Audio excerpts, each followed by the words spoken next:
అయితే దాన్ని అరణ్యానికి ఎందుకు కోల్పోయాడు అనేది మనము కొన్ని వారాలుగా ధ్యానిస్తూ ఉన్నాం.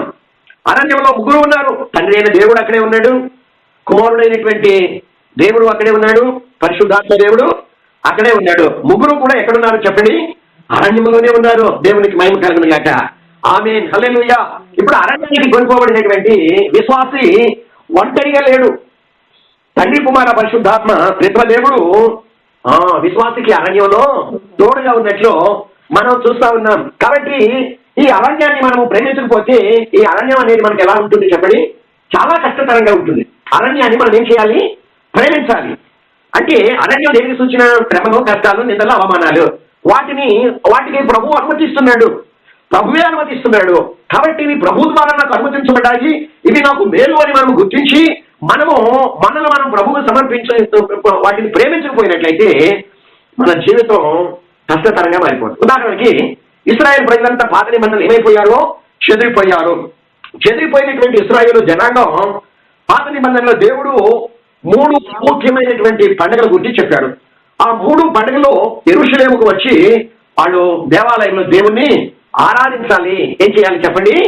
ఆమేన్. యెహోవా దేవుడు అంటే ఇశ్రాయేలు ప్రజలకు ఎంతో భక్తి శ్రద్ధలు. వాడు ఎక్కడ ఉన్నప్పటికీ, ప్రపంచం నలుమూలలో ఉన్నప్పటికీ వారు ఎక్కడికి రావాలి? 3 పండుగలు ఆచరించడానికి ఆమేన్ యెరూషలేముకు రావాలి. అక్కడ బలి అర్పించాలి. అదే దేవునికి ఆరాధన. ఆ ప్రకారంగా కనుక వచ్చి బలి అర్పించాలని దేవుడు వారు ఖండితమైనటువంటి ఆజ్ఞ ఇచ్చాడు. కాబట్టి వారు ప్రయాణం చేస్తూ ప్రపంచమంతా నలుమూలలో ఎక్కడ ఉన్నప్పటికీ వారు ప్రయాణం చేస్తూ యెరూషలేముకు వచ్చి బలి అర్పించడం అంటే అది అంత తేలికైనటువంటి విషయము కానీ కాదు. ఎందుకంటే వారి యాత్ర చాలా కఠోరంగా ఉంటుంది. వారి ప్రయాణం ఎంతో కష్టతరంగా ఉంటుంది. వారు కొండలెక్కుతూ, గుట్టలు దిగుతూ, లోయలు దాటుతూ భయంకరమైనటువంటి శ్రమతో కూడినటువంటి ప్రయాణం వారు చేస్తూ యెరూషలేము పట్టణానికి రావాల్సినటువంటి అవసరత ఉంది. కానీ వాడు ఏం చేసేవాడు? యెహోవా దేవునికి బలి అర్పించడానికి ఇవన్నీ కూడా లక్ష్య పెట్టేవాళ్ళ. వాళ్ళకు ప్రయాణం ప్రారంభించినప్పటి నుండి గమ్యస్థానానికి చేరే వరకు ఎన్నో ఒడిదుడుకులు, ఎన్నో కష్ట నష్టాలు, ఎన్నో ఇబ్బందులు, ఎన్నో ఇరుకులు వారి జీవితంలో చోటు చేసుకుంటూ ఉంటాయి. కానీ వారు వాటిని లక్ష్య పెట్టేవారు కాదు. వారు తమ ప్రయాణాన్ని ఏం చేసేవారు? వారి కష్టాలను ప్రేమించేవారు, వారి ఇబ్బందులను ప్రేమించేవారు. వారు తమకు ఎదురవుతున్నటువంటి శ్రమలన్నింటినీ కూడా వారు ప్రేమించేవారు. కనుకనే వాటి మీద దృష్టి కాదు, వారు దేని మీద దృష్టి పెట్టేవాళ్ళు? ఆమేన్. యెరూషలేములో దేవుని కొరకై అర్పించబోతున్నటువంటి బలి మీద వారు దృష్టి సారించేవాడు. మేము మా సృష్టికర్త అయినటువంటి ఆ గొప్ప దేవునికి బలి ద్వారా మా దేవుడిని మేము ఆరాధించబోతున్నామన్నటువంటి వారి మనస్సులో ఆ యొక్క బీజము నాటుకుపోయి ఉండేది. దేవునికి మహిమ కలుగును గాక. దేవునికి స్తోత్రం, దేవునికి స్తోత్రం. అందుకే కీర్తనాకారుడు ఏమొచ్చాడంటే 84వ కీర్తన 5వ వచనంలో 84వ కీర్తన 5వ వచనంలో ఏమొచ్చాడు అంటే యాత్ర 2వ లైన్లో యాత్ర చేయు మార్గములు వారికి ఎలా ఉంటుంది అంటే అతి ప్రేమగా ఇష్టమైనవిగా. అంటే వారు తమ మార్గాల్ని ప్రేమిస్తున్నారు.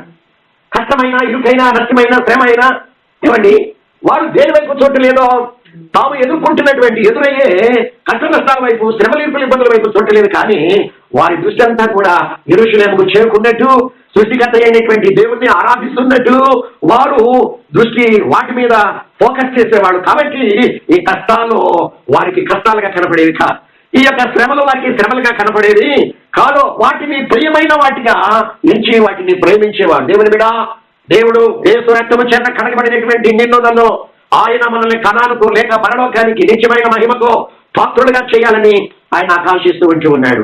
అయితే కనానుకు చేరే ముందు లేక పరలోకానికి చేర్చే ముందు ఆయన మనల్ని ఎదుగుండా నడిపిస్తామన్నాడు. చెప్పండి, అరణ్యములో గుండా.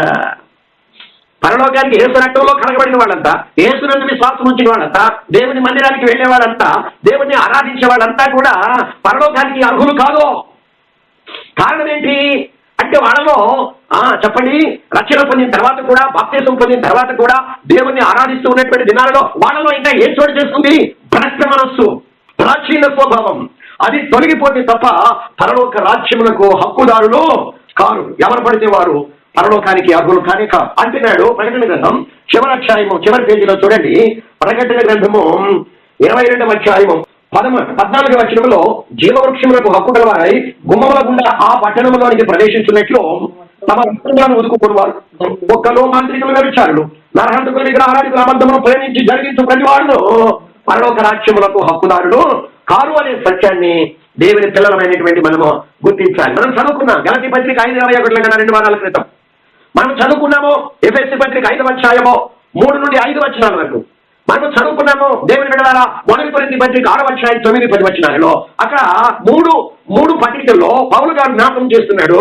అక్కడ ఒక లిస్టు ఉంది. ఆ లిస్టుల్లో ఏ ఒక్కటి యేసు రక్తం చేత కడగబడి సంఘంలోనికి చేర్చబడినటువంటి విశ్వాసంలో ఏ ఒక్కటి ఉన్నా కానీ వాడు దేనికి అర్హుడు కాదట, దేనికి హక్కుదారుడు కాదట, ఎందులో ప్రవేశించడట, దేవుని రాజ్యములకు హక్కుదారుడు కాదని గత 2 వారాలు మనము ధ్యానించాం. దేవుని పిల్లలారా, అన్ని బాగున్నప్పుడు, సుఖభోగాలు ఉన్నప్పుడు, అన్ని లోకాన్ని అపరిమితంగా అనుభవిస్తున్నప్పుడు మనకు దేవుడి జ్ఞాపకం రాడు. సుఖభోగాలు అనుభవిస్తున్నప్పుడు దేవుణ్ణి మనం జ్ఞాపకం చేసుకోం. ఇంకా మనం ఏం చేస్తూ ఉంటాం, సుఖభోగాలు అనేవి మనల్ని భ్రష్టత్వంలోకి ఇంకా ఇంకా నడిపిస్తూ ఉంటాయి, చివరికి నరకానికి ఈడ్చుకొని వెళ్తూ ఉంటాయి. కాబట్టి దేవుడు మనల్ని ఏం చేస్తా ఉన్నాడో, యేసు రక్తంలో కడగబడినటువంటి మనల్ని విశ్వాసాన్ని ఎక్కడ నడిపిస్తున్నాడు? అరణ్యానికి. ఎందుకని? ప్రాచీన స్వభావం, భ్రష్టత్వం, మూర్ఖత్వం, కఠినత్వం, అహంకారం, అహంభావం, హెచ్చింపు మనసు, గర్వం, అసూయ, ఈర్ష్యలు ఇవన్నీ కూడా మానవుల్లో ఇంకా ఉన్నాయి. బాప్తిసం పొందినంత మాత్రాన, సంఘంలో విశ్వాసంగా చేర్చబడినంత మాత్రాన వాడు పరిశుద్ధుడు కాడు, వాడు పరలోకానికి చేరే అంత పరిశుద్ధుడు కాడు. కాబట్టి రక్షణ పొందిన తర్వాత వాడిని సుఖభోగాలకు అప్పగించినట్లయితే వాడు ఇంకా ఇంకా ఏం చేస్తూ ఉంటాడు? కాబట్టి వాడిని కష్టాల్లో కూడా నడిపించాలి, శ్రమల్లో కూడా నడిపించాలి, ఇబ్బందుల్లో కూడా నడిపించాలని ఏం చేస్తున్నాడు? అరణ్యం అనే శ్రమంలోకి నడిపిస్తా ఉన్నాడు. అక్కడ కష్టాలు ఎదురవుతా ఉంటే, నిందలు ఎదురవుతా ఉంటే, అవమానాలు ఎదురవుతా ఉంటే, దేవుడా ఎక్కడ ఉండవు నాయనా అని దేవుడిని జ్ఞాపకం చేసుకుంటా వచ్చాడు. కదండి, అనుక్షణం నేను చేసింది పొరపాటు ప్రభువా, నాలో లోపం ఉంది నాయన, నన్ను క్షమించయ్యా, నా ప్రవర్తన ఇదిగో నన్ను ఇంత హీనమైన స్థితిలోకి నడిపించిందయ్యా, నన్ను క్షమించు ప్రభువా అని ఎదుక్షణము దేవుని జ్ఞాపకం చేసుకుంటూ యేసు రక్తము చేత, దేవుని వాక్యము చేత తన భ్రష్ట మనస్సును ఏం చేస్తూ ఉంటాడు? కడుతుంటే ఉంటాడు, శుద్ధీకరించుకుంటే ఉంటాడు, పవిత్రపరుచుకుంటే ఉంటాడు. దేవునికి కావాల్సింది ఇదే కదండి. దేవునికి మహిమ. ఒక తల్లిదండ్రులు పిల్లవాడిని లేక ఒక కుమార్తెను బయటకు పోతే వాడి ఇష్టానుసారంగా జీవిస్తా ఉన్నారు. అదుపు తప్పినటువంటి వారి వల్ల, కంట్రోల్ లేనటువంటి వారి వల్ల, చేయకూడని పనులన్నీ కూడా చేస్తూ ఉంటారు. వాడు సౌఖ్యాన్ని, సుఖాన్ని కోరుకుంటూ వారి శరీరం కావాల్సిందల్లా కూడా దానికి ప్రొవైడ్ చేస్తారు. వాళ్ళ మనసు కోరిందల్లా కూడా ఏం చేస్తూ ఉంటారు ఆ పిల్లలు. అందుకని వాళ్ళ చివరికి భ్రష్టులుగా మారిపోతూ ఉంటారు. కొన్ని చేయరాని పనులు చేసి జైలు కూడా వెళుతూ ఉంటారు. వాళ్ళ శరీరానికి వాళ్ళే హాని, లోకం దృష్టిలో, మనుషుల దృష్టిలో వాళ్ళు చాలా హీనంగా మారిపోతూ ఉంటారు. ఇది తెలిసినటువంటి తల్లిదండ్రులు ఏం చేస్తూ ఉంటారు? 4 గోడల మధ్య పెట్టి లాక్ చేసి కిటికీలోకుండా ఏం చేస్తూ ఉంటారు? అన్నపానాలు కష్టతరంగా అందిస్తూ ఉంటారు. సమృద్ధిగా కాదు, సమృద్ధిగా ఉన్నప్పుడు వాడు తెలివిగా జీవించి చేయరాని పనులు చేసి సమాజానికి, వాళ్ళ శరీరానికి వాళ్ళు కీడు కల్పించుకోవాలి, అది నష్టమే వాడికి. కాబట్టి ఏం చేస్తూ ఉంటారో కష్టతరమైనటువంటి కంట్రోల్లో కదండి, అది వాడికి మేలా కదా, ఆ అమ్మాయికి మేలా కదా తల్లిదండ్రులు చేసేది. ఆ అరణ్యం లాంటి ఆ గదిలో పెట్టేసి టయానికి కాకుండా కొంచెం ఆకలి మాడి మసానం అయ్యేటట్టు ఆ ప్రకారంగా చేస్తూ ఉంటే ఆ తల్లిదండ్రులు ఏ బిడ్డనైతే మేలు కోరి చేస్తూ ఉంటాడో ఆ బిడ్డకు అది మేలు కలిగించేది, అది శాశ్వతమైనటువంటి ఆశీర్వాదాన్ని, ఆనందాన్ని కలిగించేది. ఇది విశ్వాసాన్ని, ఈ విశ్వాస సత్యాన్ని ఎరిగి ఉండకపోయినట్లయితే భ్రష్టుడిగా మారిపోతాడు. కాబట్టి దేవుని పిల్లలారా, ఎందుకొరకు ప్రియురాలని అరణ్యానికి దేవుడు యేసు రక్తం చేత కడగబడినటువంటి విశ్వాసాన్ని అరణ్యంలో నడిపిస్తున్నాడు అంటే 3 రకాలుగా మనం చెప్పుకున్నాం. ఎందుకొరకు నడిపించాడు చెప్పండి? గత 2-3 వారాలుగా మనం వింటున్నాం కదా. ఎందుకొరకు విశ్వాసాన్ని అరణ్యంలోకి దేవుడు నడిపించాడో చెప్పండి. మొదటి స్త్రీని ఏమని చెప్పండి అంటే మనం చెప్పుకున్నాం. అంటే దేవుడు ఎందుకొరకు నడిపించి కష్టాల పాలు చేస్తాడు, అవమాన పాలు చేస్తాడు, అనుమతించాడు అని మనం చెప్పుకుంటే, శ్రమలో విశ్వాసులు ఏం చేస్తూ ఉంటాయని పరిశుద్ధపరుస్తూ ఉంటాయి. అంచేది ఎందుకు? తొదకు నీకు మేలు చేయాలని. అంటే దీని అంతటి సారాంశం ఎందుకు అరణ్యంలోనికి నడిపించాడంటే, శ్రమలో, కష్టాలు, అవమానాలు, నిందలు విశ్వాస జీవితాన్ని ఏం చేస్తూ ఉంటాయి? ప్రాచీన భ్రష్టత్వాన్ని అంతా కూడా శుద్ధీకరించి పరిశుద్ధపరుస్తూ ఉంటాయి. రెండవదిగా యేసుక్రీస్తు శిష్యులను అరణ్యానికి ఎందుకు నడిపించాడని మనం చెప్పుకున్నాం చెప్పండి. ఒకటి చెప్పుకున్నాం కదా, ఏమని? శిష్యులు తిరిగి వచ్చి స్టేట్మెంట్ ఇస్తా ఉన్నారు. వాళ్ళు భోజనం చేయడానికి కూడా కాబట్టి వాళ్ళని అరణ్యానికి కొనిపోయాడు. కొనిపోయి అక్కడ మనం చదువుకున్నాం కదా, వారు ఎఫెసీయులకు రాసిన పత్రిక 1:3 చదవనక్కడ పరలోక విషయంలో ఆత్మ సంబంధమైన ప్రతి ఆశీర్వాదాన్ని ఇవ్వడానికి అరణ్యానికి కొనిపోయాడు. ఈ ఆశీర్వాదం ఎక్కడ దొరుకుతుంది? విశ్వానికి పరలోక విషయంలో ఆత్మ సంబంధమైన ప్రతి ఆశీర్వాదం విశ్వాసకి ఎక్కడ దొరుకుతుంది? అరణ్యంలోనే. దేవునికి మహిమ కలుగును గాక. ఇంకేం దొరుకుతుంది? అరణ్యానికి ఎందుకు తీసుకుని వెళ్ళాడు శిష్యుల్ని? మీరు ఇక్కడ ఉండి అలసట తీర్చుకుని. అంటే అరణ్యంలో విశ్వాసకి ఏం దొరుకుతుంది చెప్పండి? విశ్రాంతి. ఆత్మ సంబంధమైనటువంటి అరణ్యము వెలుపట లోకం, లోకములో లోక కార్యాలు, లోక ఆశలు. మానవుడు వాటన్నింటిలో పడి హరిసిపోతా ఉన్నాడు. కాబట్టి వాటన్నింటిలో నుండి విడుదల పొంది విశ్వాసి ఇదిగో విశ్రాంతిని అనుభవించాలంటే ఎక్కడికి వెళ్ళిపోతా ఉన్నాడు? అరణ్యానికి. మూడవదిగా యేసు ప్రభుని పరిశుద్ధాత్మ దేవుడు అరణ్యానికి ఎందుకు కొనిపోయాడు చెప్పండి? అపవాది చేత శోధించబడుటకు. అపవాది శోధనలో విశ్వాసికి ఏం కలుగ చేస్తాయి? మేలా కీడ. అపవాదికి దేవుడే అప్పగిస్తూ ఉన్నాడు. ఎందుకంటే అది శోధించాలి. దేవుడు ఎవరిని కూడా ఏం చేయడు? శోధింపబడ నీయడు అని మనం చదువుకుంటే ఉన్నాం. చూద్దాం ఒక మాట. మలాకి విలాప వాక్యాలను పెట్టాను. 3వ అధ్యాయము 33వ వచనంలో 33వ వచనంలో హృదయపూర్వకముగా అయిన నరులకు విచారములైనను బాధ అయినను కలుగ చేయడు. దేవుడు తనంతట తానుగా ఏది కూడా చెయ్యడు. ఎవరిని అప్పగిస్తాడు? అపవాది ఇవన్నీ కూడా చేస్తుంది. అపవాదికి ఎందుకు అప్పగిస్తాడంటే అపవాది ద్వారా నీకు శోధనలు కలగాలని, నీవు శోధనలకు గురి కావాలని. ఆ శోధనలలో నువ్వేం చేయబడాలి? శుద్ధి చేయబడాలి. కదండి. శోధనలు నేనేం చేస్తాయి? ఆత్మలో బలాన్ని ఇస్తాయి. శోధనలు కలిగినప్పుడు అన్ని బాగున్నప్పుడు దేవుడు మన గుర్తికి రాడు. మన ఇష్టం కుంభకో లోకాన్ని, దుర్గో పరవాణలాగా పాపాన్ని అపవాదికి అప్పగించినప్పుడు, అపవాది ద్వారా మనకి శోధనలు ఎదురైనప్పుడు ఆ శోధనలు మనల్ని ఎక్కడికి నడిపిస్తాయి? దేవునికి దగ్గరికి నడిపిస్తాయి. దేవునికి సమీపంగా నడిపిస్తూ ఉంటాయి. అప్పుడు దేవునికి సమీపంగా జరిగినప్పుడు ఒక విశ్వాసి ఆత్మలో ఏం పొందుకుంటాడు? బలాన్ని పొందుకుంటా వచ్చాడు. దేవునికి మహిమ కలుగును గాక. హల్లెలూయా. శోధనలలో ప్రభు సన్నిధి దొరికెను. ఏం దొరికిందంట? శోధనలు వచ్చినప్పుడు విశ్వాసికి ఏం దొరుకుతుందండి? శోధనలలో ప్రభు సన్నిధి దొరికెను, సన్నిధి దొరికెను.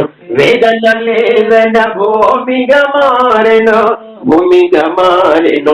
శోధన బాధలో బలమును గోచెన, శోధన బాధలో బలము ఇరిచేయండి. విశ్వాసకి ఇరిచే శోధన బాధలో బలం. ఎక్కడ బలం? ఆత్మలో బలం. దేవునికి మహిమ కలుగును గాక. దేవుని చిన్నగమా, శోధనలు కలిగినప్పుడు శోధనలతో పాటు మనం కొట్టుకుని పోకూడదు. శోధనలు కలిగినప్పుడు ఇదిగో శోధనలు మనల్ని ఇదిగో నశింప చేసేదిగా ఉండకూడదు. శోధనలు కలిగినప్పుడు ఇదిగో ఈ అపవాది శోధనలు దేవుడు అనుమతిస్తే నాకు ఏం చేశాడండి? యోబు ఏం చేశాడు చెప్పలేమండి? అపవాదికి ఎవరు అప్పగించారు చెప్పలేమండి? దేవుని శ్రమ లేకుండానే వాడు వచ్చి శోధించాడా? విశ్వాసిని టచ్ చేయడానికి వాడికి దమ్ము ధైర్యం ఉందా? విశ్వాసి చుట్టూ దేవుడు ఏం చేస్తా ఉంటాడు? అగ్ని ప్రాకారముగా ఉంచుతాడు. విశ్వాసి చుట్టూ, ఆయన కుటుంబం చుట్టూ, ఆయన కలిగిన ఆస్తి అంతటి చుట్టూ, ఉద్యోగం చుట్టూ, వ్యాపారం చుట్టూ, ఆరోగ్యం చుట్టూ దేవుడు ఏం చేస్తా ఉంటాడని యోబు గ్రంథం 1:9-10 మనం చదువుకుంటున్నాం. అపవాదే అంటాడు దేవుడైన యెహోవాతో ఏమని? నీవు యోబు చుట్టూను, అతని ఇంటి వారందరి చుట్టూను, అతనికి కలిగినటువంటి ఉద్యోగం, వ్యాపారం, ఆస్తి పాస్తుల చుట్టూను, అతని ఆరోగ్యం చుట్టూ నువ్వేం చేస్తావో కంచి వేస్తుంది కదా. కాబట్టి అవన్నీ తీసివేయి. నేను దాటిపోలేకపోతున్నా, వాడిని నేను ఏమీ చేయలేకపోతున్నా.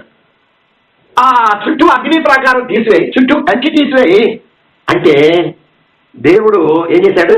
చుట్టూ అగ్ని ప్రాకారంగా ఉంచిన అగ్నిని తీసివేశాడు. ఆ చుట్టూ ఉంచినటువంటి కంచెను తీసివేశాడు. అప్పుడు వెళ్ళి టచ్ చేశాడు. అంటే దాని అర్థం ఏంటి? దేవుడే అపవాదికి శోధించడానికి అప్పగించాడు. చూసారా? దేవునికి మహిమ కలుగును గాక.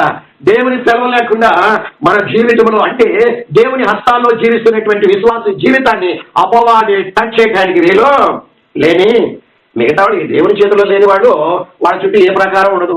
వాడు తన మార్గాల్లో ఇష్టమైన కుంభకోని ఇష్టం వచ్చినట్టు నడిపిస్తూ వచ్చాడు. రక్షణ పొందిన విశ్వాసి దేవుని చేతిలో ఉన్నాడు కనుక ఏ అపవాది శోధనలు రావటానికి వీలు దేవుడు అనుమతిస్తే తప్ప. దేవుడు అనుమతించినప్పుడు వాటిని యోబు దేనిగా ఇచ్చాడు? ప్రియమైన వాటిగా ఇచ్చాడు. 84వ కీర్తన 5వ వచనంలో చదువుకున్నాం కదా ఇందాక. వారు కొండలెక్కుతూ గుట్టలు దిగుతూ ఉన్నప్పుడు పాత నిబంధన విశ్వాసులైన ఇశ్రాయేలు జనాంగం వాళ్ళు నలుమూలల ప్రపంచమంది ఎక్కడున్నప్పటికీ కూడా యెరూషలేముకు వచ్చి బలి ఆరాధన చెల్లించడానికి ప్రయాణమైనప్పుడు మధ్యలో వాళ్ళకి ఏం ఎదురవుతాయో ఒడిదుడుకులు అన్నీ తెలుసు. వాళ్ళకి తెలిసి వాటిని ప్రేమించి ఇవన్నీ మాకు అడ్డు కాదు. సామాన్యం అండి. కొండలో ఎక్కడం, లోయలు దిగటం అంటే సామాన్యం కాదు కదా. ముళ్ళు తుక్కలు అరణ్యం లాంటిది. అదే రహదారి ప్రయాణం. రక్షణ పొందిన నిజమైన విశ్వాస జీవితంలో అరణ్యం అనేది అంత తేలికైనటువంటిది కాదు. కానీ ఒక్కటే, నేను పరలోకానికి చేరుకోవాలి అంటే శుద్ధీకరణ జీవితం, పరిశుద్ధమైన జీవితం కావాలి. అటువంటి వారు మాత్రమే పరలోకానికి అర్హులు. కాబట్టి అరణ్య యాత్రలో నన్ను శుద్ధీకరించడానికి అని ఎంచినటువంటి ప్రేమించినటువంటి వారు మాత్రమే ప్రయాణించి గమ్యానికి చేరగలరు. దేవునికి మహిమ కలుగును గాక. దేవునికి స్తోత్రాలు. అన్నీ ఇచ్చిన దేవుడే అన్నీ తీసుకొని పోయే అని యోబు పలుకలేదా. అదండి, అంటే ఏమంటున్నాడు యోబు గ్రంథం 1:21 అన్ని ఇచ్చింది ఆయనే, తీసుకున్నది ఏం కలుగును గాక, స్తుతి కలుగును గాక. ఒకవేళ ఆ అరణ్యాన్ని ఆయన ప్రేమించకపోయినట్లయితే, ఆ శ్రమలను ఆయన ప్రేమించలేకపోతే నోట్లో నుండి దేవుడిని మహిమపరిచే మాట వచ్చాడా, లేకుంటే ఏమొచ్చేది? చూసారా, దేవుడిని దూషించేవాడు.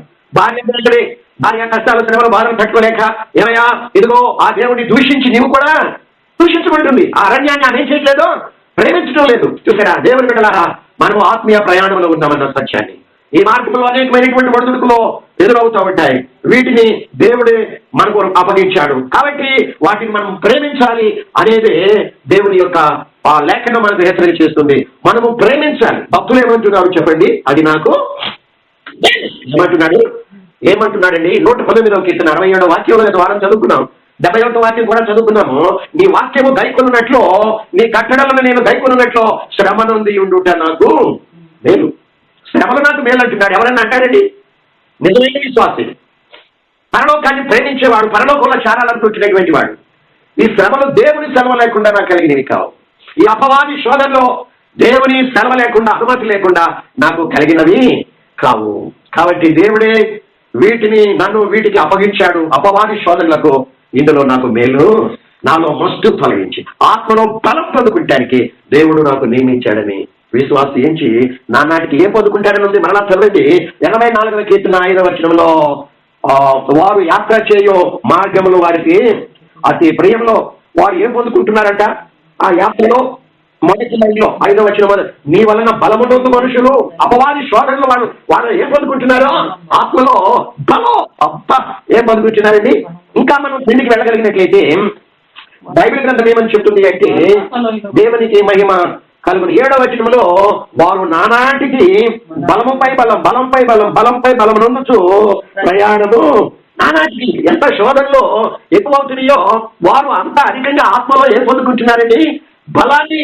దేవునికి మహిమ కలుగును గాక. విశ్వాసి, నీ జీవితంలో ఏమైనా నిందలు వస్తున్నాయా, అవమానాలు కలుగుతున్నాయా, శోధనలు వస్తున్నాయా, శ్రమలో కష్టాల్లో దేవుడు నిన్ను అనుమతించాడా? అయితే దేవుని స్తుతిస్తాడు. అవా, వీటిని అనుమతించింది నీవే. ఇవన్నీ నాలో శుద్ధీకరించి నా ఆత్మలో బలాన్ని పెంచి నన్ను పరలోక మహిమకు నడిపిస్తున్నాయి ప్రభువా. అయ్యా, వీటిని అప్పగించినందుకు నీకు వందనాలయ్యా అని మనం ఏం చేయాలి? ప్రభువుని స్తుతించాలి. దేవునికి మహిమ కలుగును గాక. దేవునికి స్తోత్రం. హల్లెలూయా, హల్లెలూయా. కాబట్టి విశ్వాసాన్ని అరణ్యానికి నడిపిస్తుంది 3 రకాలైన వాటి కొరకు అని చెప్పుకున్నాం. మరలా రిపీట్ చేస్తున్నా. ఏంటి అప్పుడు? ఒకటి, నీలో ఉన్న మస్తు ప్రాచీన స్వభావం తొలగించి ఆ శ్రమలు నేను ఏం చేస్తున్నాయి?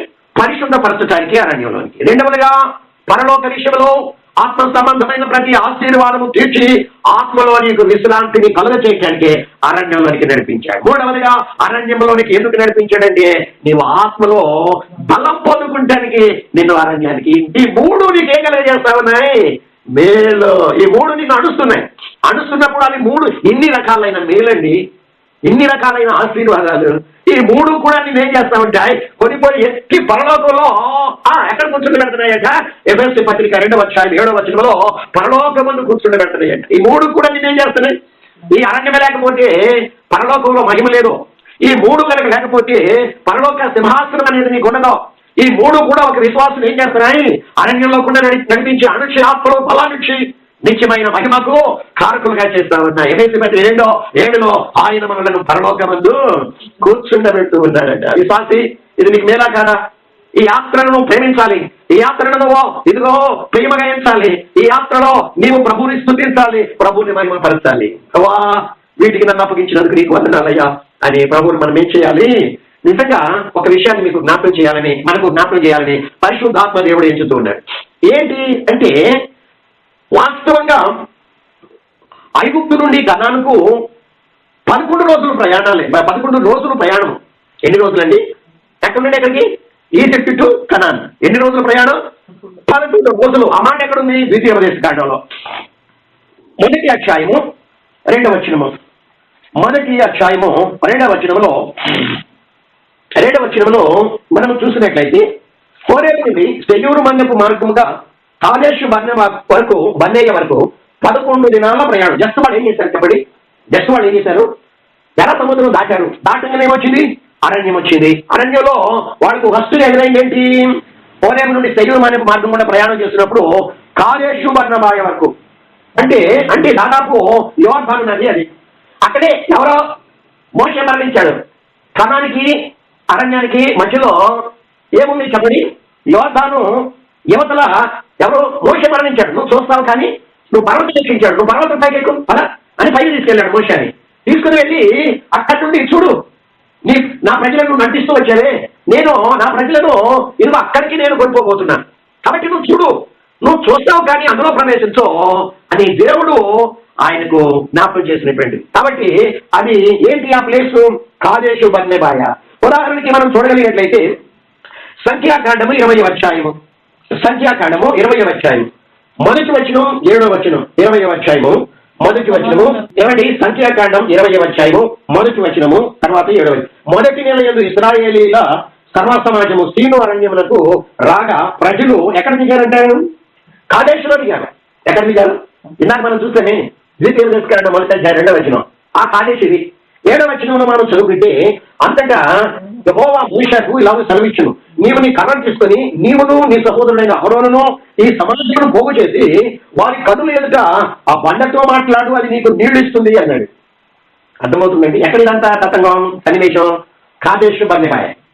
అది అక్కడ మాట్లాడమంటే కొట్టాడు. చివరికి దేవుడు అన్నాడు, నువ్వు కొండపై పదా అని ఏం చేశాడు?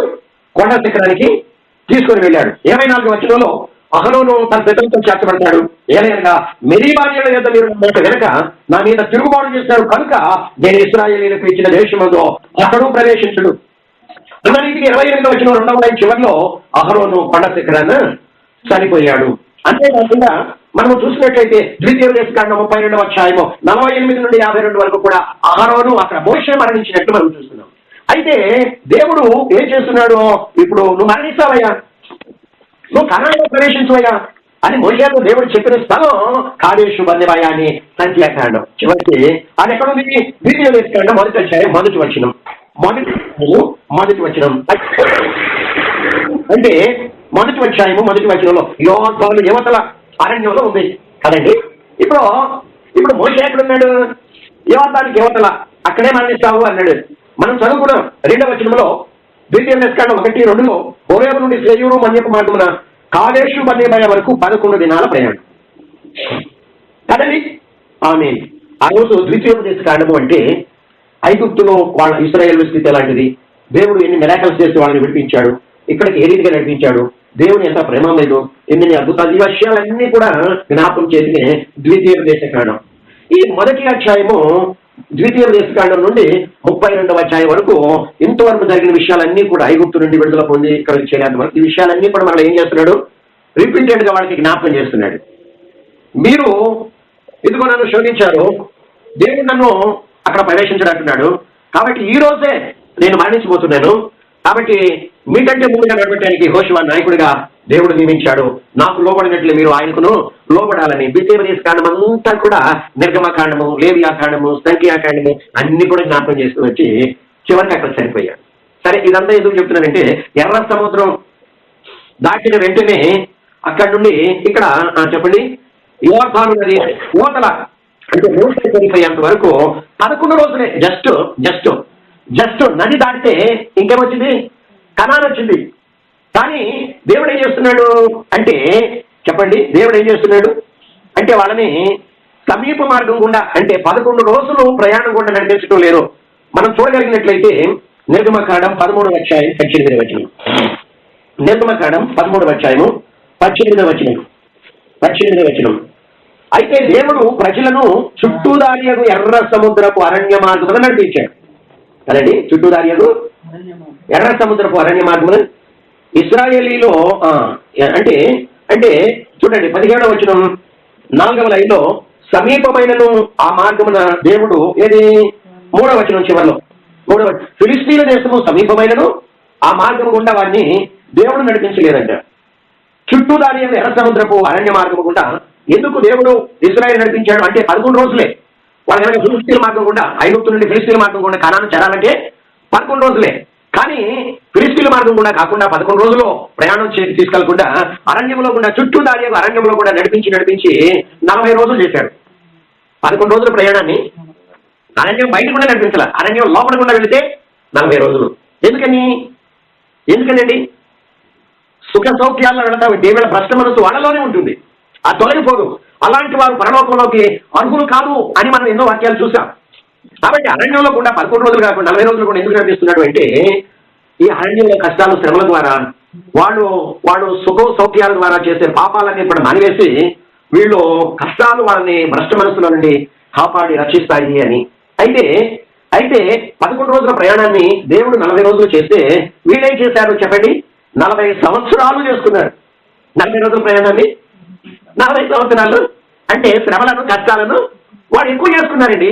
దేవుడు పెట్టే శ్రమలు వేరు, మనకై మనం తెచ్చుకునే శ్రమలు కష్టాలు నిందలు అవమానాలు వేరు. దేవుడు పెట్టేది మనకు మేలో, మనపై మనము తెచ్చుకునేది. ఉదాహరణకి పౌలు యాకోబు ఏమంటాడంటే యాకోబు పత్రిక మొదటి అధ్యాయము 14వ వచనంలో యాకోబు 1:14 ప్రతివాడును తన స్వంత దురాశ చేత ఏడవబడి మరల కొల్పబడిన వాడి శోధింపబడుతున్నాడు. ఎందుకని? దురాశ గర్భం ధరించి పాపానికి అంటుంది, పాపం పండి వాడు మరణాన్ని నరకాన్ని తెచ్చుకుంటూ ఉన్నాడు. దేవుని ద్వారా వచ్చే శోధనలు వేరు, దేవుని ద్వారా వచ్చే ఇప్పుడు అరణ్యము వేరు, వాడకాయ వాడు కొని తెచ్చుకునే శ్రమలు. 11 రోజుల ప్రయాణాన్ని 40 రోజులు చేసింది. ఎందుకంటే వాళ్ళ ఆత్మీయ జీవితానికి మేలు కలిగించేది. కానీ అటువంటి ప్రయాణాన్ని 40 రోజుల అరణ్యాన్ని 40 సంవత్సరాలు వాళ్ళు ఏం చేశారండి? అరణ్యంలో కావాలని కొని తెచ్చుకున్నారు. అందుకే ఇర్మియా గ్రంథం 2వ అధ్యాయం 17వ వచనంలో ఇర్మియా 2:17 నీ దేవుడని యెహోవా నిన్ను తన మార్గంలో ఏది ఆయన మార్గం? శుద్ధీకరించే మార్గం, ఆత్మలో విశ్రాంతినిచ్చే మార్గం, ఆత్మలో బలం పొందుకునే మార్గంలో గుండా నిన్ను నడిపించొచ్చు ఉండగా నీవు ఆయన ఏం చేస్తున్నావు? నీ విశ్రాంతి నాకు అక్కర్లేదు, నీకు పరలోక విషయంలో ఆత్మ సంబంధమైన ఆశీర్వాదాలు నాకు అక్కర్లేదు, నాకు ప్రాచీన స్వభావం శుద్ధీకరించబడి నేను పరిశుద్ధిగా మార్చబడటం నాకు అక్కర్లేదు, ఆత్మలో బలం నాకు అక్కర్లేదు అంటే వీళ్ళు ఏం చేస్తున్నారంటే ఆయన విసర్జించటం వలన నీకు నీవే ఈ బాధ ఎవరు చేశారండి? ఈ 40 రోజుల ప్రయాణాన్ని 40 సంవత్సరాలు దేవుడు చేశాడా? వీళ్ళు చేస్తున్నారా? ఆ కొద్ది కష్టాలు మేలు కలిగించే వాటిని వీళ్ళు కష్టతరంగా మార్చుకునేది వీళ్ళ దేవుడా? జ్ఞాపకం చేసుకుందాం. 19వ వచనంలో నీ దేవుడైన యెహోవాను విసర్జించుటయు నీకు నా ఎడల భయభక్తులు లేకుండాటయు బాధకును శ్రమకును కారణమగుచున్నవి అని ఆయన తెలియజేస్తూ ఉన్నట్లు మనము చూస్తూ వింటూ ఉన్నాం. దేవుని బిడ్డలమైనటువంటి మనము ఈ సత్యాన్ని ఎరిగి ఉన్నాం. 40 సంవత్సరాల అరణ్యాన్ని, కష్టాలను, శ్రమలను 40 సంవత్సరాలు తమకు తామే, ఇందాక మనం చదువుకున్న ఇర్మియా 2:17 తమకు తామే వాళ్ళే ఇశ్రాయేలు ఏం చేశారు?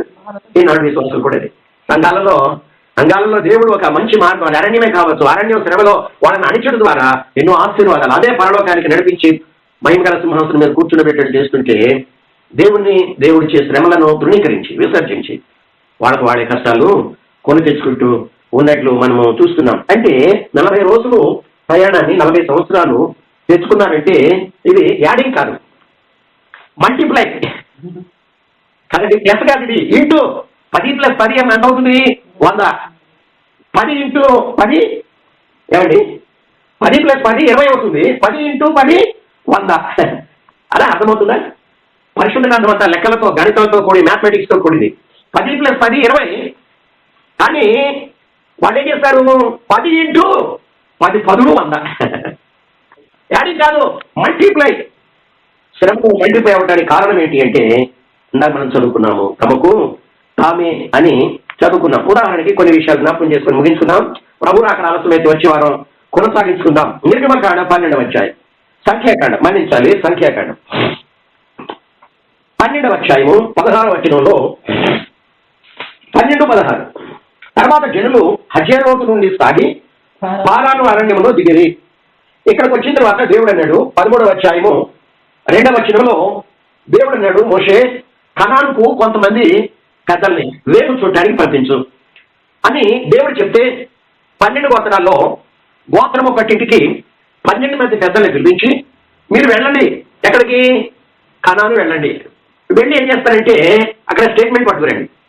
అక్కడ ప్రజలు ఎలాంటి వారు, అక్కడ పండ్లు ఎలాంటివి, అక్కడ భూమి ఎలాంటిది, అవన్నీ కూడా మీరేం చేయాలి? ఏం చేయాలండి? అనలైజ్ చేయాలంటే ఏమంటారండి దాన్ని? ఏదో కొత్తగా కనిపెట్టాం. ఆ చేసి మీరు స్టేట్మెంట్ పట్టుకురండి అన్నారు. ఏం చేయమన్నాడు? స్టేట్మెంట్ పట్టుకుని అన్నాడు. వాళ్ళు వెళ్ళారు. వెళ్ళి 25వ వచనంలో 13:25 వాళ్ళు వెళ్ళి 40 దినాలు ఆ దేశాన్ని సంచరించి చూచి తిరిగి వచ్చారు. జాగ్రత్తగా మైండ్ పెట్టాలి. వాళ్ళని పంపించాడు, వాళ్ళు వెళ్ళారు, సంచరించారు, అక్కడంతా ఎనలైజ్ చేశారు. అక్కడ కొన్ని పనులు పట్టుకొచ్చారు. అక్కడ మనుషులు ఎలాంటి వాడు, భూమి ఎలాంటిదో, అక్కడ పరిస్థితులు ఎలాంటివో, అక్కడ నివాస యోగ్యం చేస్తారా లేదా, వాళ్ళని మనం వెళ్ళబడతారా లేదా, మనం దాన్ని ఆక్రమించుకుంటామా, స్వాధీనపరుచుకుంటారా లేదా, అన్ని కూడా వాళ్ళు ఎనలైజ్ చేసి తీసుకొచ్చారు. ఆ మాట ఇక్కడ 25వ వచనంలో వాడు 40 దినాలు కనాను దేశంలో సంచరించి చూచి తిరిగి రాను కూడా వచ్చారు కదండి. తిరిగి రాను కూడా వచ్చారు. అంటే ఎన్ని రోజులు బట్టి ఉంటుంది వీళ్ళు? అదండి, అక్కడి నుండి కనానుకు వెళ్ళారు, రాను కూడా వచ్చారు. అంటే పోను 40 రోజులు, రాను 40 రోజులు వేసుకోండి, 80 రోజులు కదా. కానీ వీళ్ళు ఏం చేశారు? ద్వితీయోపదేశ కాండం 1వ అధ్యాయము 4వ వచనం. ద్వితీయోపదేశ కాండం 1వ అధ్యాయము 4వ వచనంలో మనం చూడగలిగినట్లయితే 40వ సంవత్సరంలో, ఎన్నో సంవత్సరం అండి? ఎన్నో సంవత్సరం? 40th ఇయర్ అది, 40వ సంవత్సరం. అంటే ఎక్కడ 40వ సంవత్సరం? వాళ్ళు ఐగుప్తులో నుండి బయలుదేరిన కాలం నుండి లెక్క. మొదటి రోజు, 2వ రోజు, 1వ సంవత్సరం, 2వ సంవత్సరం, 30వ సంవత్సరం కదండి. 40వ సంవత్సరం. 40వ సంవత్సరంలో 11వ నెల 1వ తేదీని అంటే యోర్దాను యువతలకి చేరారు. మోషే చనిపోయే రోజు వాళ్ళు ఎక్కడికి చేరారని మనం చెప్పుకున్నాం. యోర్దాను 1వ వచనంలో యోర్దాను ఉన్న యువతలో ఉన్న అరణ్యంలో అదండి కాదేశు బర్నియా బర్నెబాయ. అంటే వీళ్ళు మోషే చనిపోయే రోజు వరకు కాదేశు బర్నెబాయ వరకు చేరుకుంటానికి ఎన్ని సంవత్సరాలు పెట్టింది? 40 సంవత్సరాలు. 40వ సంవత్సరము కంప్లీట్ కాలేక కాబోతుంది. 40వ సంవత్సరము 11వ నెల, అంటే ఇంకొక 29 రోజులు అయితే 40 సంవత్సరాలు కంప్లీట్ అయిపోతాయి కదా. అక్కడికి చేరుకున్నారు. అంటే ఎన్ని సంవత్సరాలు పెట్టింది వీళ్ళు అక్కడ చేరుకుంటానికి? యెహోషువ గ్రంథము 5వ అధ్యాయం 10 నుండి 12 వచనాలు. యెహోషువ గ్రంథము 5వ అధ్యాయము 10 నుండి 12 వచనాలు మనం చదువుకుంటే, ఇశ్రాయేలీలు గిల్గాలులో దిగారు. గిల్గాల్ ఎక్కడుంది? కనాన్లోనే కదా కదండి. గిల్గాలులో దిగారు. ఆ నెల 4వ తేదీని కదండి. ఆ నెల ఏ నెల? 11వ నెల. ఇందాక మనం చూసాం కదా, 40వ నెల 11వ మాసము, 40వ సంవత్సరం 11వ మాసం 1వ తేదీన యోర్దాను యువతలు ఉన్నారు. ఇప్పుడు యోర్దాను దాటి వాళ్ళు ఎక్కడికి పోయారు? గిల్గాల్కు చేరారు. ఎన్నో నెల? ఎన్నో సంవత్సరం? 40వ సంవత్సరం 11వ నెల 14వ తేదీని సాయంకాలమైన ఇరుకో మైదానంలో పస్కా పండుగను ఆచరించారు. పస్కా పోయిన మరునాడు వారు కనాను దేశపు పంటను తిన్నారంట. ఆ దినమందే వారు పొంగుతయు వేసబడి ఉన్న భక్ష్యములను తిని, మరునాడు వారు ఈ దేశపు పంటను తినుచుండగా మన్నా మానిపోయెను. అటు తర్వాత ఇశ్రాయేలీలకు మన్నా దొరకకపోయెను. ఆ సంవత్సరంలో వారు కనాను దేశపు పంటను తిన్నారు. అర్థమవుతుందండి? అర్థమవుతుందా? అంటే ఇంతకాలం వాడు ఇంటింటి వచ్చారు అరణ్యంలో. మన్నా ప్రతిరోజు ఉదయం సాయంత్రం మన్నా తినేవాడు, మాంసం తినేవాడు. ఎప్పుడైతే కనానులో అడుగు పెట్టారో ఆ దేశపు పంటను తిన్నారు. అది కనాను దేశపు పంట. మన్నా ఆగిపోయిందంటే ఆకాశం నుండి కురవడం. 40వ సంవత్సరము 11వ నెల 14వ తేదీన వాడు కనాను చేరాడు. అంటే వీళ్ళు ఎన్ని సంవత్సరాలు ప్రయాణం చేశారు? 40 సంవత్సరాలు నిండు 40 సంవత్సరాలు. దేవుడు 11 రోజుల ప్రయాణాన్ని ఎన్ని రోజులు చేశాడు? కేవలం 40 రోజులు. అది వాళ్ళకు మేలు కలిగించాలని, భ్రష్టత్వాన్ని తొలగించాలని, ఆత్మలో బలాన్ని ఇవ్వాలని. దాన్ని వీళ్ళు ప్రేమించరా? అరణ్యాన్ని 40 రోజుల ప్రయాణాన్ని వాళ్ళు అసహించుకున్నారు.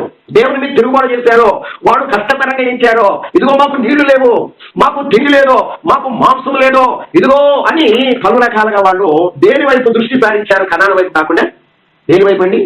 శరీరాశ, లోకాశ, నేత్రాశ, జీవకో, డంబం. అందుకే దేవుని వాక్యం తెలియజేస్తుంది. కొరింథీయులకు రాసిన మొదటి పత్రిక 10వ అధ్యాయం 5వ వచనం నుండి 10వ అధ్యాయము 5వ వచనం నుండి అయితే వారిలో ఎక్కువ మంది దేవునికి ఇష్టలుగా ఉండలేకపోయారు.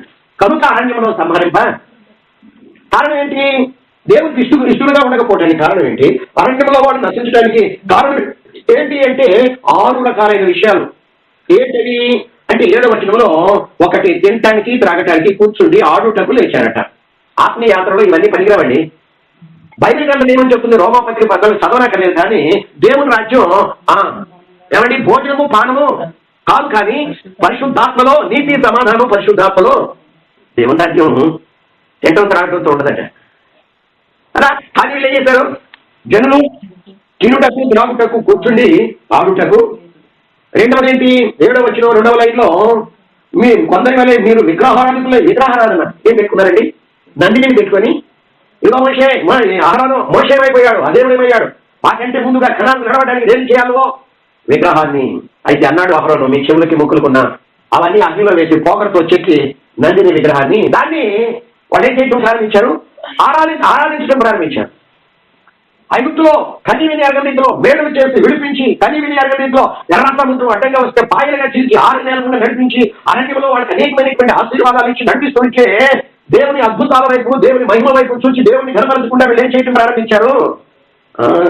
3వదిగా ఏం చేశారు అంటే 8వ వచనంలో మనం చదువుకుంటే మరియు వారి వల్లే మనం వ్యభిచరింపగా ఉన్నాము. వారిలో కొందరు ఏం చేశారు? వ్యభిచరించారు. విగ్రహం. రెండవది ఏంటి? విగ్రహం అంటే ఆ విగ్రహాలనే కాదు, విశ్వాస హృదయంలో డబ్బే విగ్రహం, సుఖమే విగ్రహం, బట్టే విగ్రహం, భార్య విగ్రహం, ఉద్యోగమే విగ్రహం, వ్యాపారమే విగ్రహం, పలు రకాలైనటువంటి విగ్రహాలు ఉంటాయని గతంలో మనం చూస్తాం. ఉదాహరణకి చూద్దామా? ఎఫెసీ 10 మనం చదువుకున్నట్లయితే ఎక్కడో ఒక చోట వ్రాయబడి ఉన్నది ఏమనంటే విగ్రహారాధికుడై. 5వ అధ్యాయం ఎఫెసీ రాసిన పత్రిక 5వ అధ్యాయము 5వ వచనంలో మనం చదువుకుంటే వ్యభిచారి అయినను అపవిత్రుడైనను విగ్రహారాధికుడై ఉన్న లోభి అయినను క్రీస్తు యొక్కయో దేవుని యొక్కయో రాజ్యములకు హక్కుదారుడు. ఈ 5వ వచనంలో మనం దేవుడు కనబడుతున్నారు. విగ్రహారాధికుడు ఎవరికి వస్తున్నాడు? పౌలు గారు మీరు ప్రేరేపించి పరిశుద్ధాత్ముడి లేఖనంటే రక్షణ పొందిన దేవుని సంఘానికి యేసు రక్తంలో కనబడి ఆత్మీయ యాత్రలో ముందుకు సాగుతున్నటువంటి విశ్వాసకి మాటలో తెలియజేస్తున్నాడు. విగ్రహారాధన అంటే ఇప్పటి వరకు మనం ఒక లిస్టు చెప్పుకున్నాం. వాటిలో కొన్నింటిని మాత్రమే. హృదయంలో దేవుని కంటే ఎక్కువగా ప్రేమించేవి కొన్ని విగ్రహాలు తిష్ట వేసుకుని ఉంటాయి. వాటిని మనమే అనుమతిస్తున్నాం, వాటిని ప్రేమిస్తున్నాం, చివరికి నరకానికి పాత్రమవుతున్నాం. ఇక్కడ మనం చదువుకునే వచనంలో అట్టివాడు క్రీస్తు యొక్కయో దేవుని యొక్కయో రాజ్యమునకు హక్కుదారుడు కాడని బైబిల్ గ్రంథము తెలియజేస్తా ఉంది. దేవుని పిల్లలారా, అంత్యకాలంలో ఉంటున్నాం. మన హృదయాల్లో దేవుని కంటే ఎక్కువగా దేనికైనా మనం చోటిస్తున్నామా? అయితే అది దేవుని అది విగ్రహారాధన అని పరిశుద్ధ గ్రంథం తెలియజేస్తుంది. ఇక మొదటి కొరింథీ పత్రిక 10వ అధ్యాయంలో అనేకమైనటువంటి లిస్ట్ ఉంది. వాటిల్లో మనం ఇక్కడ మనం చూసినట్లయితే సడుగుడు ఉంది, వ్యభిచారం ఉంది, విగ్రహారాధన ఉంది, తినటం త్రాగటం, పలు రకాలైనటువంటి ఇవన్నీ చేస్తూ ఉంటే దేవునికి మనము ఇష్టమైన వారిగా ఉంటామండి. అందుకే 5వ వచనం అయితే వారిలో ఎక్కువ మంది దేవునికి కనుక అరణ్యంలో సంహరించబడ్డారు. వీళ్ళు కనాను స్వతంత్రించుకున్నారా?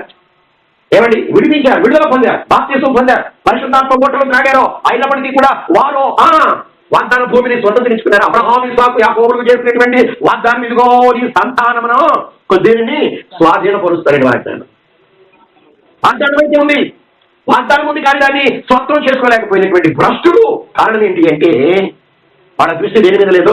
పొందబోయే వాగ్దాన భూమి మీద, పొందబోయే కనాను మహిమ మీద లేదు. కానీ అప్పటికప్పుడు కావాలి. ఈ రోజుకి ఈ క్షణానికి నాకు ఇది కావాలి కంటే ఇదంటే భ్రష్టులుగా మారిపోయి దేవుడు వాళ్ళలో ఉన్న భ్రష్టత్వాన్ని శుద్ధీకరిస్తుంటే దేవుని మీద తిరుగుబాటు చేశారట.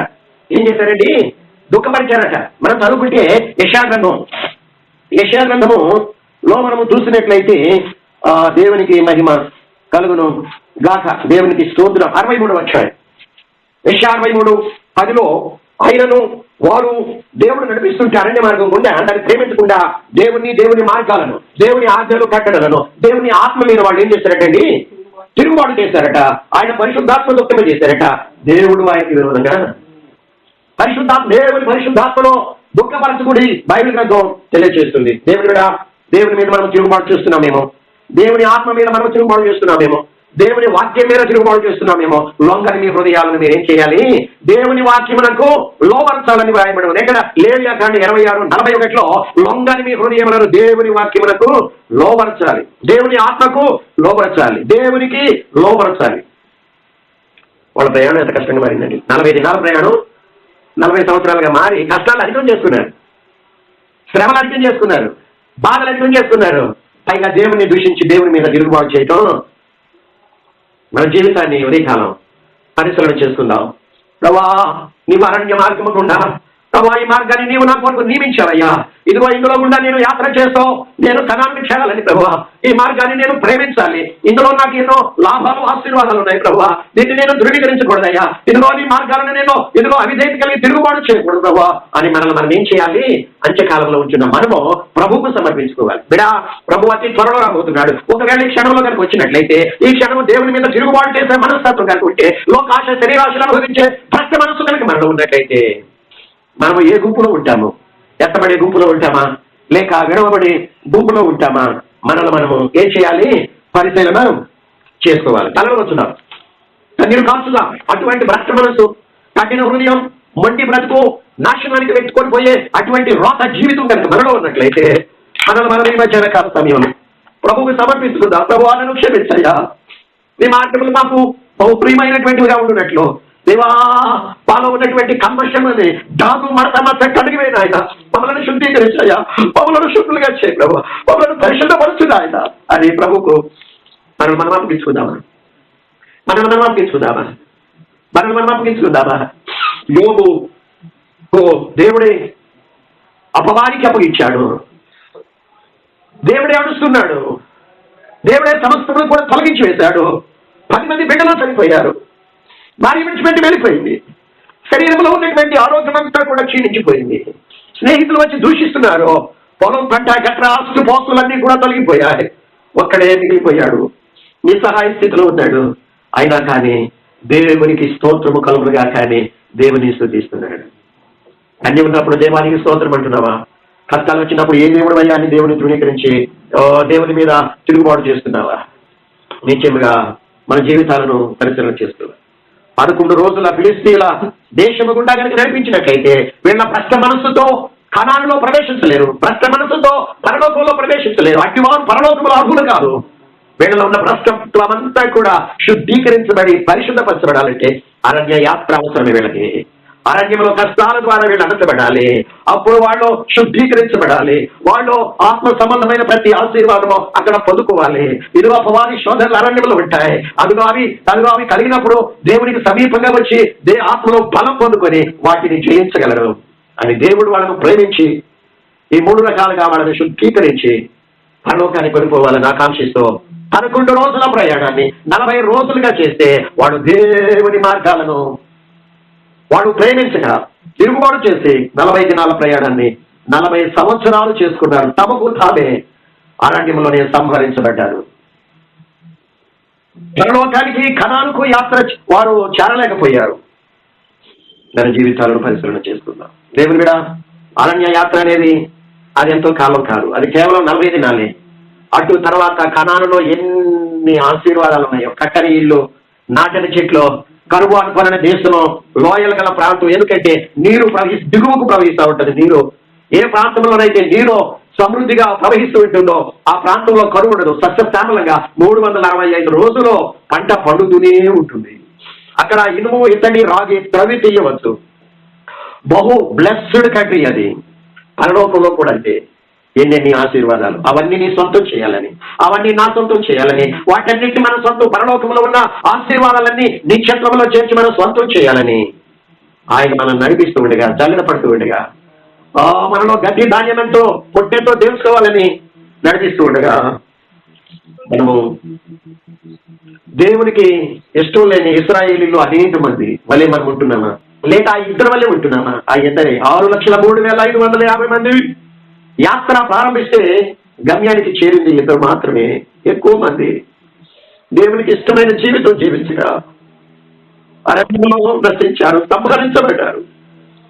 ప్రభా, నన్ను క్షమించయ్యా, నీ మార్గాలను నేను ప్రేమించాలి. అరణ్యము గుండా నడిపించేటప్పుడు ఈ యాత్ర నాకు మేలు కలిగించేది అని ఎంచాలి ప్రభువా. ఈ బలమైన అభిషేకాన్ని నా మీరు కృపరిస్తున్నా.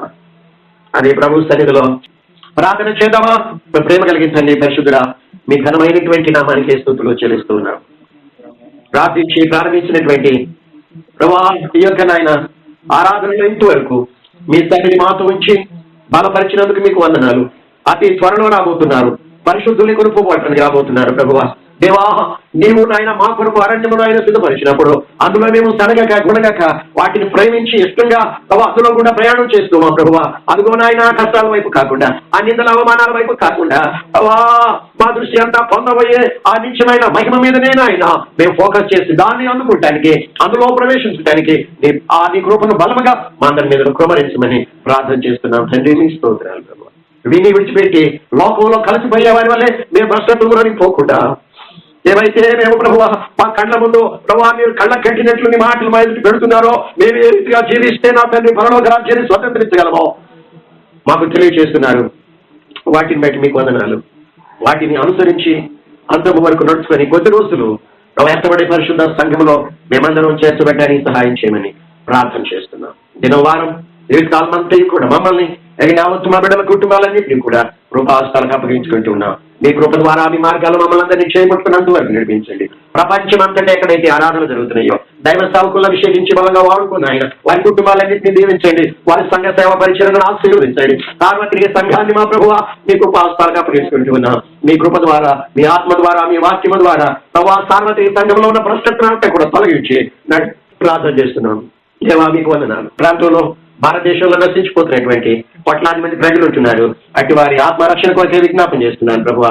మీ ఆత్మ ద్వారా అయా వాళ్ళని పొదిగించండి, వారి కళ్ళు తెరిపించండి. ఏసైనా ఆయన సృష్టికర్త అయినటువంటి దేవుడు, ఏసయ్యే వారి పాప శాపాల కొరకు ఆయన కల్వరి శిలువలో శిక్షణ మోస్తున్నటువంటి రక్షకులని వారందరూ కూడా గుర్తించినట్లు వారి కళ్ళు తెరిపించిన ఆయన వారి హృదయాల్లోనికి మిమ్మల్ని స్వరక్షకుడిగా అంగీకరించి స్వీకరించే కృపదాయం చేయండి. మితమైన వాక్యానికి నీరు కట్టుకోవాలి. మా జీవితకాలం అంతా మీ సన్నిధిలో మమ్మల్ని అప్పగించుకుంటూ పరలోకం చేరేంత వరకు మమ్మల్ని ఆత్మ ద్వారా అభిషేకించి బలపరిచి నడిపించమని, మరలా తిరిగి కలుసుకునేంత వరకు మమ్మల్ని కృపాస్థలకు అప్పగించుకుంటూ యేసయ్య అతి శ్రేష్టమైన నామంలో ప్రార్థించి వేడుకొంటూ ఉన్న పరమ తండ్రి. తండ్రి దేవుని ప్రేమ, మన ప్రభువును రక్షకుడైన యేసుక్రీస్తు వారి మహాకృప, పరిశుద్ధ ఆత్మాన్యుని సహవాసం సన్నిధి సహాయం ప్రపంచంలో ఉన్న సకల పరిశుద్ధులకు ప్రాముఖ్యంగా కూడి వచ్చినటువంటి మనకు మన కుటుంబాలకు సదా తోడై ఉండి నడిపించును గాక. ఆమేన్, ఆమేన్, ఆమేన్.